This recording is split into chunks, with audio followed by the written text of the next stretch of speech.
ভাষা বুঝে হো না কি বলে বুঝে হো। তো ধ্যান দেন, ইমামে হাসান কারিমাইন উনাদের কথা বলছিলাম। তো ইমাম হাসান আলী মুকাম গোলামকে নিয়ে গ্রাম গুঞ্জ পার হয়ে গেছে। আর মাঠের মধ্যে গিয়ে বাবু আচানক ইমামে হাসান আলী মুকাম একটা গাছতলাতে বসে যে আর গোলামকে বলছে, এই লাডলা দুলারা শুনো, দেখো তো কোথাও কোন জায়গাতে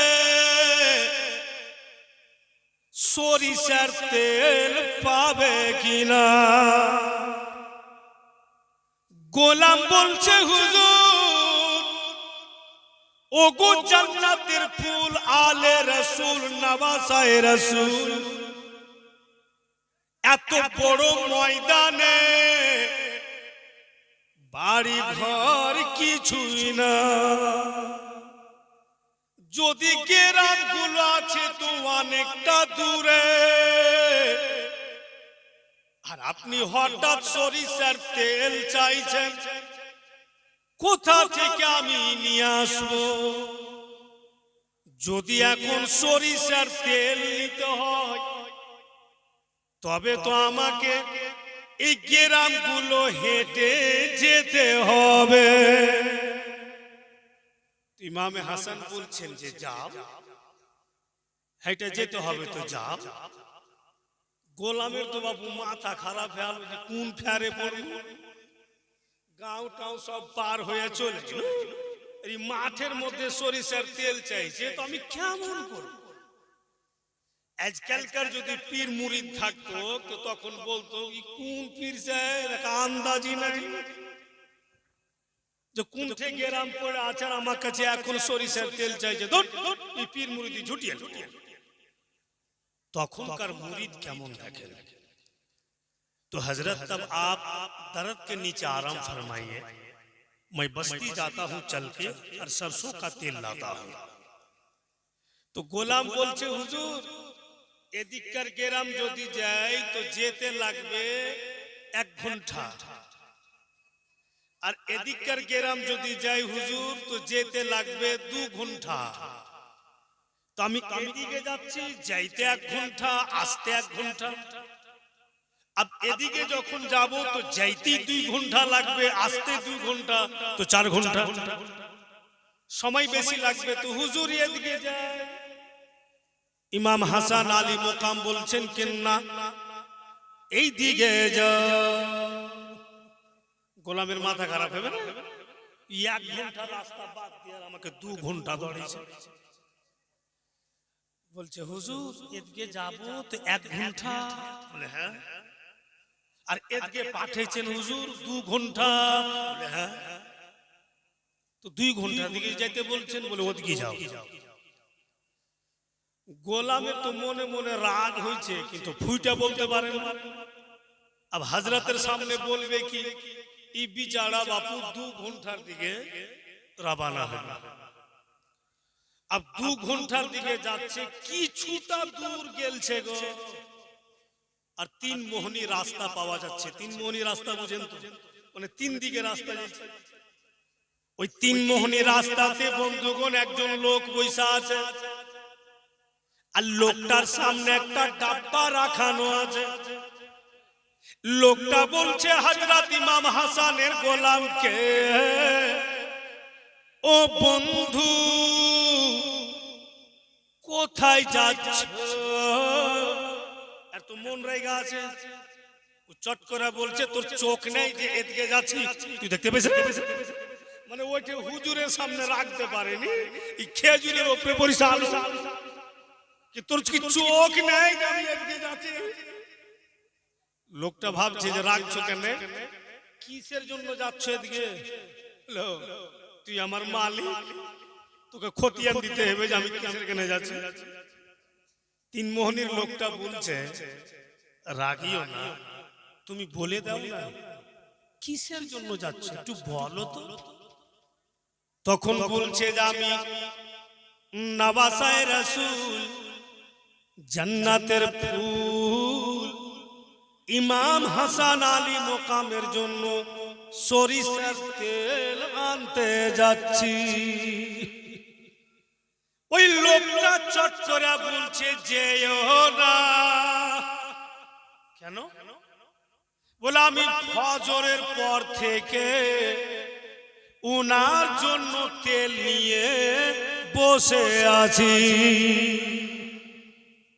তখন গোলাম বুঝতে পারছে এই জন্য আমাকে ইমামে হাসান এই রাস্তা দিয়ে পাঠালেন। যদি এদিকে যেতাম তো 1 ঘন্টা হাঁটতে হইতো, আর এদিকে আসলাম তো অল্পটুকু এসে পেয়ে গেলাম। এটা ইমামে হাসান দেখতে পাইছিল, গোলাম তো দেখতে পাইছিল না। গোলাম খালি 1 ঘন্টা 2 ঘন্টা গুনছিল, কিন্তু অল্পটুকু দূরে যাই পেয়ে গেল। তো উনাদের নজর বিশাল ব্যাপার, কবে কোন টাইমে কোনটা জিনিস দেখে নিচ্ছে সেটা উনারাই জানছেন। ভাইরা বাপেরা আমার বন্ধু বোনেরা, কিন্তু তেলওয়ালা বলছে যে তেল আমি দিব, কিন্তু তোমাকে দিব না, আমাকে নিয়ে চলো। উনার মাথাতে আমি নিজেই সরিষার তেল লাগিয়ে দেব। ভাইরা আব এইটুকু জায়গাতে ভেবে দেখেন, সাধারণ লোক ওখানে যত কেউ থাকতো সবাই কিন্তু বলতো কথাটা যে কেমন হুজুর গো, যে 1 ঘন্টা বাদ দিয়ে 2 ঘন্টা হাঁটেছে। কিন্তু ইমাম হাসান তো জানছেন যে 2 ঘন্টার দিকে পাঠাবো তো অল্প সময়ই পেয়ে যাবে। আল্লাহ উনাকে জানিয়ে দিয়েছেন।